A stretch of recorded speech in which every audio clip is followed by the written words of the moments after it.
Welcome to Sharp Football Analysis. Today, Freeman and I are going to discuss Woody Marks, Kenneth Gainwell, and a lot more, so make sure you stick around.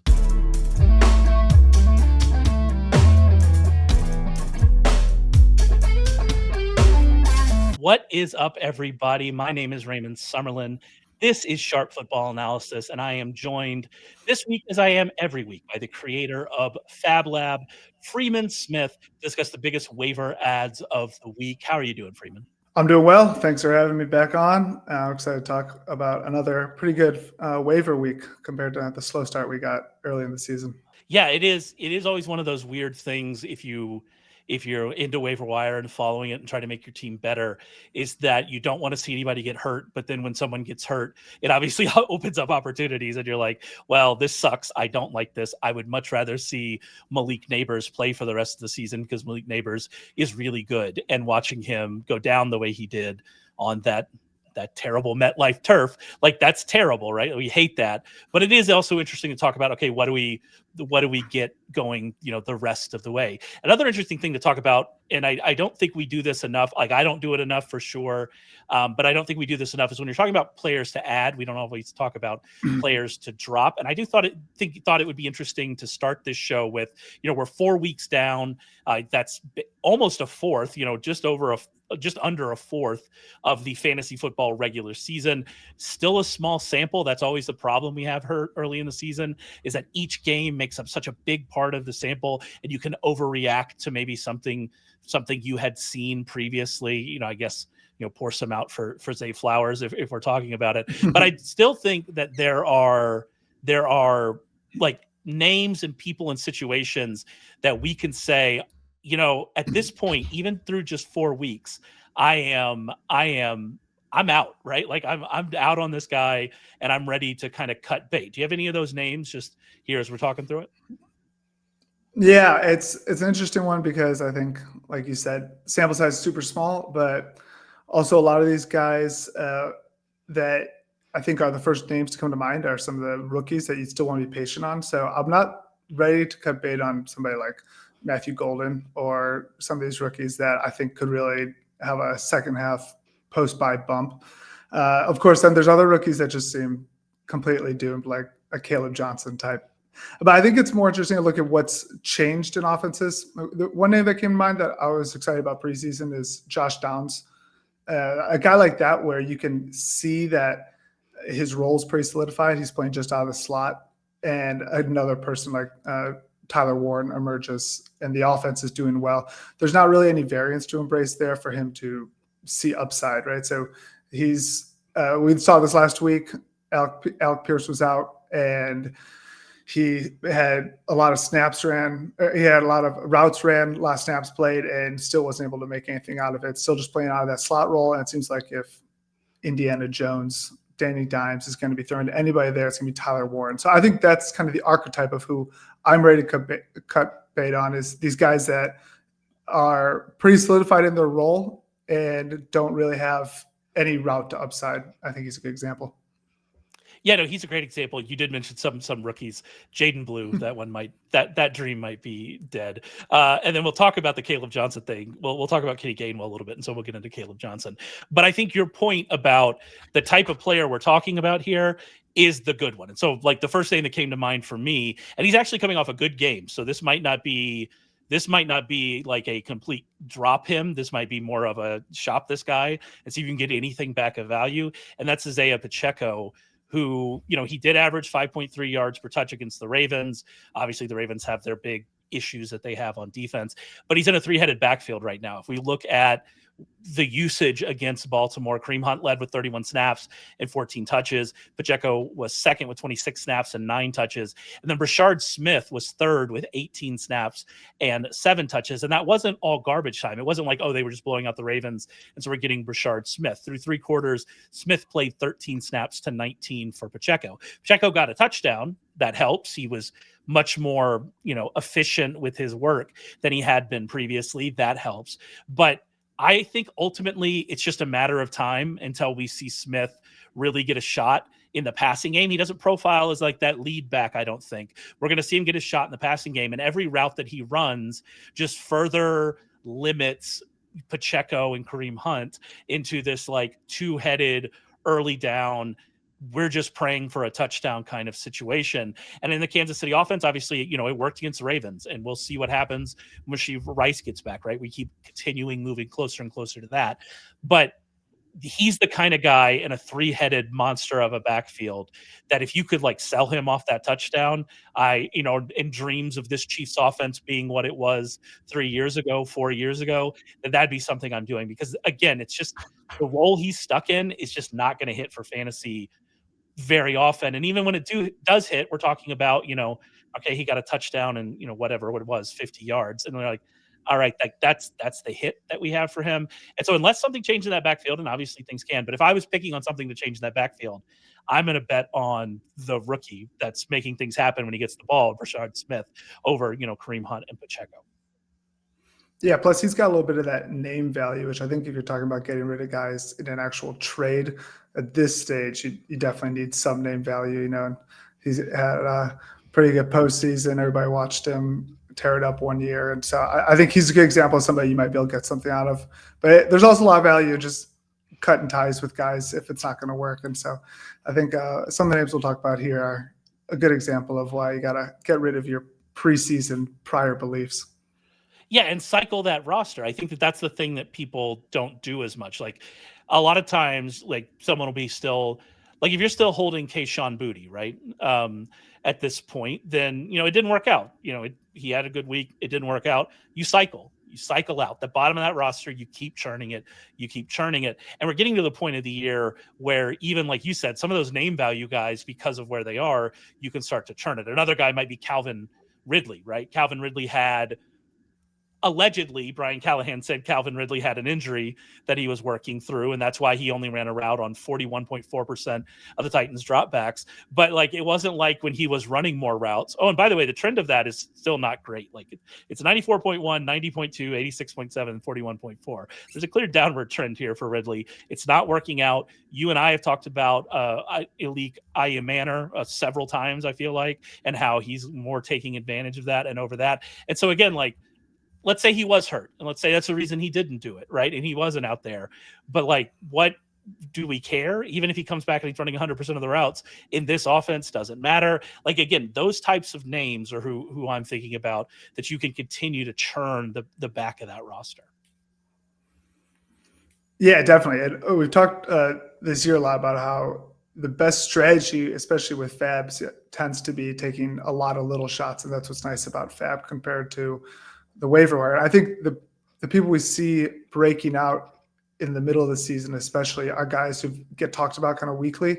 And so one of the names we'll mention now is somebody that we talked about in previous weeks. And it's a good example, like Bucky Irving last year. You can see his average FAAB price go up throughout the year until eventually he just becomes completely rostered. And if you are just taking shots on those guys every week for 5 to 10% of your budget, you're going to be more likely to hit on one of those. You're going to do it for a much more cost-efficient waiver claim. Yeah, absolutely. And let's get into one of those guys. Like you said, let's talk about Woody Marks. Before we do that, though, I do want to mention we're running a great deal right now. Use promo code POINTS to get 52% off any of our available packages site-wide. That includes our fantasy package, which gets you access to Rich Rebar's game-by-game previews, fantasy rankings, DFS picks, all of that every single week. Make sure you check it out. Head over to sharp.football. Take advantage of the deal. The other thing is, we record these. I've mentioned this every show we've done so far, but we record these before the Monday night games. So if something happens in those games, or, moreover, if we get bad news on a Bucky Irving injury, he's apparently undergoing an MRI, or we get bad news on like a Josh Jacobs injury. It doesn't seem like that's going to happen, and they're on bye this week anyway. It seems like he just had a cut, but like that kind of stuff, if it breaks later on a Monday night or a Tuesday morning, that's why we're not talking about it. So just so you know. But let's get into that first guy we mentioned, Woody Marks, and how Woody Marks is an example of, last week we were on him. We said, you need to go pick this guy up. He was a lot cheaper last week. We saw what the trend was for him. And we even really talked about why this is the kind of guy that you target, right? Obviously, he has the breakout this week. He is still available in enough leagues that he's going to be in my column this week. But like, he's just the amount you're going to have to spend on him is going to be a lot more than what it was if you had just, taken the plunge, churned the roster, and had him, it'd have been on the bench probably, and that would have been disappointing to see those points on the bench, but it still would be better to have him on the back end of your roster right now.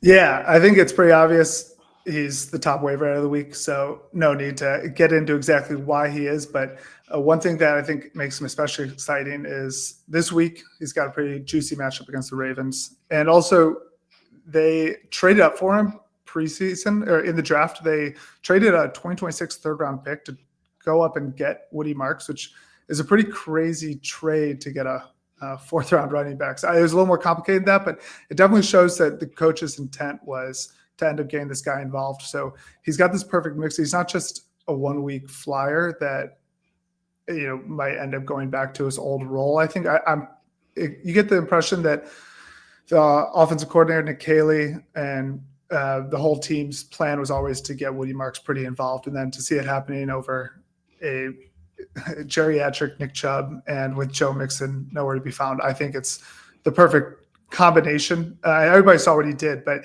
as far as actual FAAB goes, like we said last week, you could have probably gotten him for 5%, but this week he's going to be top dollar. I still think it's worth it. I looked back at last year, the highest average FAAB bid on a running back was Jordan Mason, going for 32%. And that still ended up working out well. So it doesn't mean just because you have to pay for something big. I think it's you either want to spend it on these assets are going to really be worth it, these big money running backs that end up getting an RB1 role, or take a lot of little shots. I don't know if 32% is going to do it. I think I would go even higher than that this week, but it gives you a good benchmark of where to judge your own league from and decide on how much to bid on Woody Marks. And if you don't know what to bid on Woody Marks, that's what FAABLab is for. Head over to FAABLab.app. See, tomorrow morning, Tuesday morning, as we're recording this, Tuesday afternoon, see what everybody else is putting in there, and you'll get an idea. There's a great tool on FAABLab where you can like scroll and see what is my percentage of getting this guy if I bid 15%, 20%, 25%. Very useful tool. That's what FAABLab is for. Go and check it out. To your point, and I agree with you, we don't need to talk about Woody Marks because he scored 2 touchdowns and it is what it is, right? But there are two kind of points about, like, is this going to continue? The first is that this is not the type of game I expected Woody Marks to take over. This is the type of game that I expected to be a Nick Chubb game. And the fact that it ended up being a Woody Marks game, that's something, right? Like this isn't a we needed him in a negative game script to contribute in the passing game, which is what I more expected for Marks. And that is, that's a big, like, giant green flag for him moving forward. And then the other thing is that we got a report from Aaron Wilson today, great Texans beat writer Aaron Wilson, that per sources, it will be much longer, if at all, that is a quote, before Joe Mixon returns this year. I have been operating since the preseason under this expectation we were not going to see Joe Mixon this year, based on just reading tea leaves and everything we saw about how that injury was reported.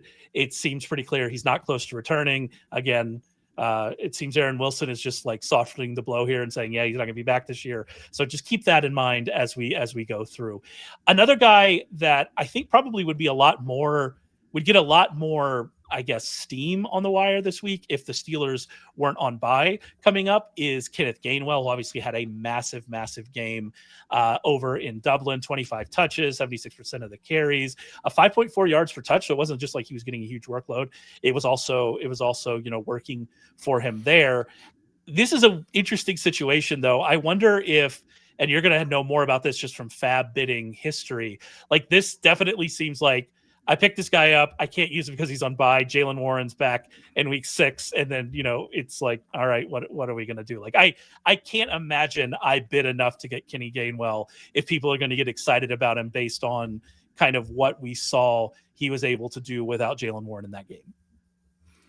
Yeah, it's a good point. I should go and look at if there's any correlation or what the discount of having a next week bye is, right? Because it's like you definitely, a lot of times you need a running back. You go and you look at projected points, right? You search by that. And sometimes those guys fall through the cracks. But then again, if you're a league that's doing FAAB, you listen to a podcast, I got a feeling that people are a little sharper than that. That being said, I think people are pretty desperate for running backs at this point in the season every year. And yeah, he's sort of the exact kind of guy we were talking about before. I think he would be a good 5 to 10% shot if you could get him, but I agree with you that you probably won't. My fear with him is that when Jaylen Warren comes back, it's just going to be right back to Kenneth Gainwell being the RB2. It seemed like, it seemed to me like Arthur Smith was running this offense one way, and Aaron Rodgers said, okay, as long as I get to pick who's pass blocking for me, because it really seemed like he just had a favorite, and Caleb Johnson isn't getting anywhere near pass protection. But then again with Kenneth Gainwell, he ran a lot more routes. He had a 27% target share, and he had like a 79% route participation rate or something, which is actually a lot better than Jaylen Warren even had. So I could see a situation where they end up doing a committee and maybe Kenneth Gainwell becomes more of a receiving back. That wouldn't be that interesting to me either, I think. But yeah, if there is always a chance that it just ends up Kenneth Gainwell's backfield. And it's not like this organization has really given Jaylen Warren run as a bell cow RB in the back. So I wouldn't be totally surprised if Kenneth Gainwell took over. And I think if you can get him for cheap, he's worth the lottery ticket. Yeah, but they did just give Warren an extension, which obviously gives him, I don't know, more long-term like viability. That was when that extension came out was one of those. I hadn't been on Caleb Johnson. I wasn't a particularly big fan of Caleb Johnson in the pre-draft process. I hadn't been on him, but that was one of those like, oh no, for Caleb Johnson moments. And this is another one of those, oh no, for Caleb Johnson moments, is that he still didn't get much run at all with Warren out. I think the question is, so will Jaylen Warren be back after the bye? To me, the answer is yes. I mean, like, he warmed up in pregame. The reports before the game were that he was going to play. And so like, it would be odd to me if he, gets the entire bye week off and then is not able to go. And maybe we'll get news on that front. And if we get bad news on Jaylen Warren, please don't do that to me. But also if we get bad news on that front, then this obviously conversation completely changes for Kenneth Gainwell. But to your point, we had seen Gainwell more involved in week one, and then we saw Warren take more control of the backfield leading up to this injury. I think we probably go back to something similar to that. And even if we don't, if we go back to what we had in week one, if you end up having to spend 15% on Kenneth Gainwell to get him, that's not going to be enough to justify that moving forward in this offense. And so it's just nothing about nothing. Is Kenneth Gainwell an ad? Will I have him in the column? Absolutely. Like, he could be the starting running back for a team. Will I be willing to pay enough for FAAB to get him in a lot of leagues, given the running back desperation that exists? I severely doubt that that's going to be the case. And so that's kind of where we are, I think, with Kenneth Gainwell. Yeah, and I think also, just adding to your Caleb Johnson point, I think he went to Iowa. So anybody who drafted Caleb Johnson deserves what they get getting an Iowa running back. How dare you? How dare you? I have a lot of friends that went to Iowa. I'm all too familiar with the style of ball that they play over there. I was never drafting Caleb Johnson. How dare you? Tyler Goodson is doing great work for the Colts. Although I think he's hurt, if I'm remembering correctly. I will not take Big Ten slander on this podcast. But all right, let's move on to number 3. This is a really interesting situation here. There's a lot to talk about, unfortunately, because of the Malik Nabers injury. But I think we should start with Jaxson Dart, who obviously, the news came out that he was starting after we recorded last week. But before I did the podcast, I had him as an ad last week. I've had him as an ad into, he should have been rostered in 2 quarterback leagues this entire time. We knew it was coming. We knew it was just a matter of time. He comes out in this game. It's a tough matchup, but it doesn't matter. And he's exactly what we want in a fantasy quarterback 8 on the week. He was a quarterback 1 in rushing fantasy points for the week. He was quarterback 23 in passing fantasy points. That's a problem. He had 15% off target rate. That's not ideal. He averaged 50% sacks per pressure.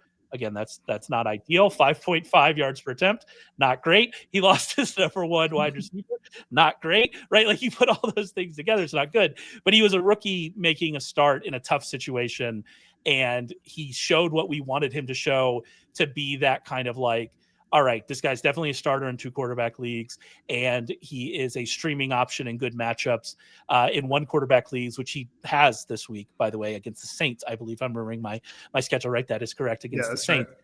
And so everything about this performance from Dart, aside from Nabers leaving early, is like, yeah, this is exactly what we want. Go and pick him up. I think he's streaming option this week, and I'm excited to have him in all the 2 quarterback leagues that I have him in.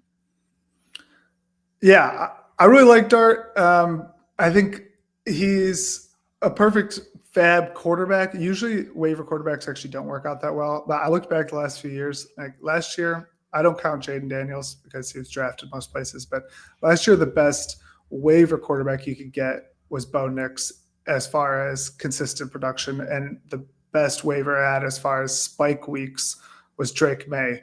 And the year before that, it was CJ Stroud in his rookie year. And then Justin Herbert was an all-timer 4 years ago. And so the pattern, obviously, is that rookies are basically always the best FAAB quarterback or waiver quarterback pickups as far as bang for your buck with FAAB dollars. So I think he checks all the boxes where he's super athletic. He's got the rushing floor. He's got a secure handle on the job. And yeah, even without Nabers, I think they have relatively interesting weapons. I don't know if they have elite weapons without Nabers, but they have enough where it can kind of move the ball forward. And also they have the fact that Brian Daboll's job seems to be completely tied to Jaxson Dart's success. So I think that is a real thing that could motivate him to give Jaxson Dart more designed rushes, more looks around the goal line, pad those stats a little bit to try to secure that coaching job next year to see his year 2 development. So I think altogether, he is a pretty good ad. I wouldn't spend a ton of money on him. He's more of a complementary piece if you find yourself in a place where you have like a Boutte this year and you might be playing matchups with quarterbacks. He's got a great matchup this week, and then he goes Eagles, Broncos, Eagles. So I could see it being pretty tough. I don't think he's going to be an every week starter. But in the fantasy playoffs, he gets the Raiders and the Commanders 2 out of those 3 weeks. So if you're able to make it with Jaxson Dart, I think he could be somebody that ends up winning some people their leagues down the stretch. You talked about the weapons. We do have to go through that a little bit. It's an odd situation. Wan'Dale Robinson is rostered in too many leagues to make my column, but he is still available. I looked it up. He's available in 45% of ESPN leagues. So he is out there, had 100% route participation without Nabers on the field last week. He did go back to having a negative air yards per target, which was, what we saw from him last year. He was 12.5 air yards per target before last week. We had seen him get more usage down the field. This week, we didn't see that. Could that be because of the injury? Could that be because of, a rookie making his first start against a tough defense? I don't know. It is something to watch for sure. But the 2 names that are more available on the waiver wire are Darius Slayton and Theo Johnson. Any interest in either of those guys as we start to, figure out who we're going to bid on this week? Yeah, I don't really see either one of them being consistent. I could see Slayton stepping up. I think that's more of the, obviously positional in the sense that he plays wide receiver, but also as far as what kind of role he plays in that offense seems more like it matches Nabers.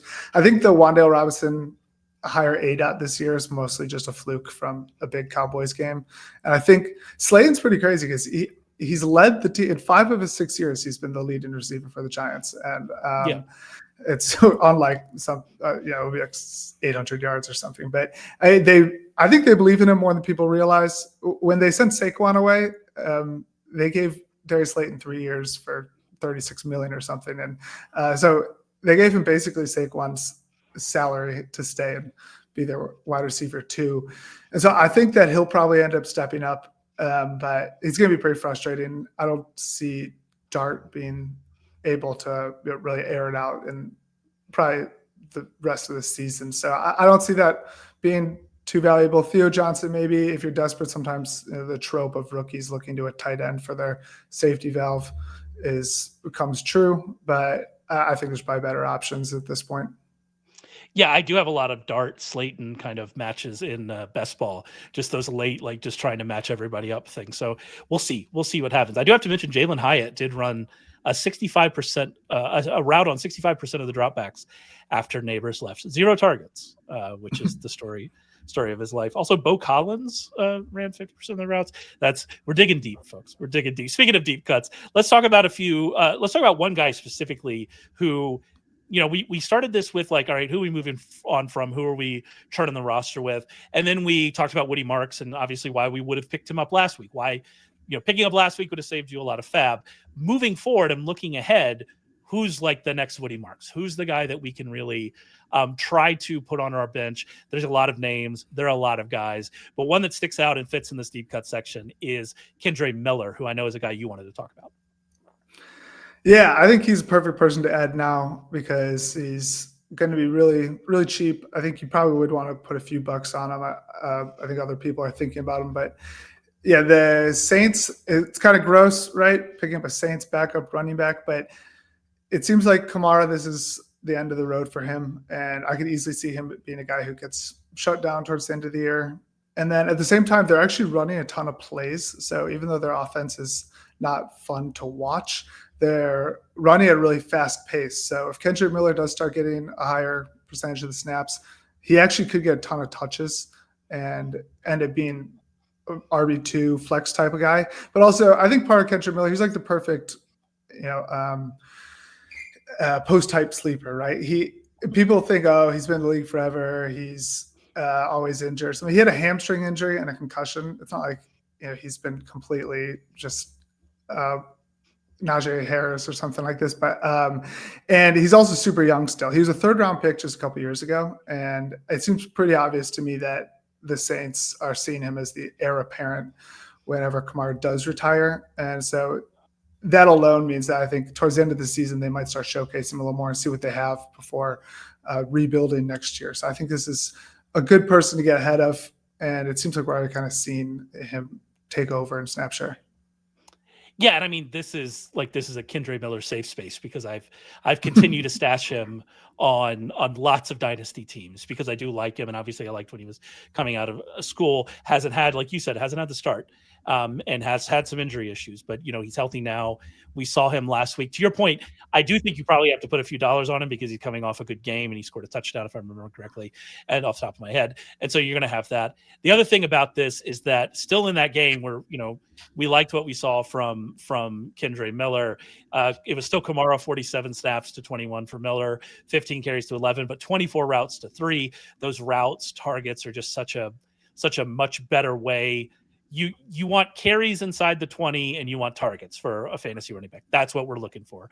Those are the more high value touches. Those aren't going to happen if Kamara is around. But to your point, there are like several ways out of this for Miller. They could try to, limit Kamara because it's, they're in a season that they're definitely not going somewhere. They could trade Kamara, right? Like there are people that need running backs. I don't think that's going to happen, but like that's something that could happen. Or obviously Kamara's an older back. He has an injury history. Like he could get hurt. Like that's there as well. We don't want that to happen, but that could happen. And so if you're trying to identify these bench stashes, and again, I keep bringing up Kareem Hunt because I think he's a perfect example of this. I'm sorry, Kareem Hunt, for doing that, but I keep bringing him up because I think he's a perfect example of, will Kareem Hunt get like 10 to 12 touches and could he fall into the end zone in a week? Sure. And if you just like need to fill a flex spot, that's fine. But if you just have him on your bench and you're never going to start him doing that, then he's not of any value to you on your bench. You need to replace him with somebody like a Kendre Miller, a Braylon Allen, Blake Corum, somebody like that has like more upside that could actually be somebody that gets into your lineup if things fall for them. And so that's kind of where we are.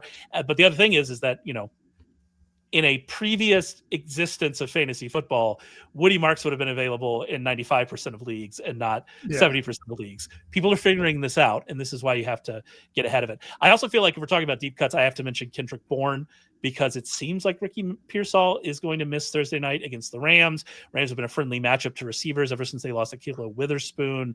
It would have looked a lot more friendly last week had A.D. Mitchell not just dropped the ball heading into the end zone. Which, I still might be on tilt about. So that one, it really hurt. But either way, good matchup for him. So if we're talking about deep cuts, you need a receiver. Kendrick Bourne is there as well. Anybody else stick out in your mind? Yeah, I really like with this theme of getting ahead of the running backs. Rashard Smith, 7th round rookie from Kansas City, but he was getting more run. I think he had 27% of snaps or something this week. But if you just watch them, he's the only one with juice. Pacheco is dust, and I know you love piling on Kareem Hunt, so I think you'll be on board. I don't. I need to find a new name. I feel bad now. I need to find a new name for sure. All right, that's it for us. Make sure you head over to FAABLab and use Freeman's tool. It's a wonderful tool. You need to know, all right, how much do I bid for Woody Marks? That's where you need to go to figure out how much you need to bid to make sure you get him, improve your chances of getting him, whatever you're interested in doing.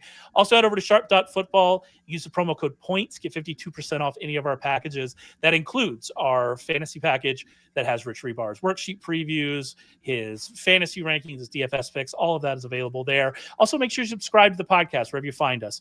Podcast player, audio player, if you're watching us on YouTube, click that subscribe button. It really helps us out. We really appreciate it. And Freeman and I will be back to talk with you next week.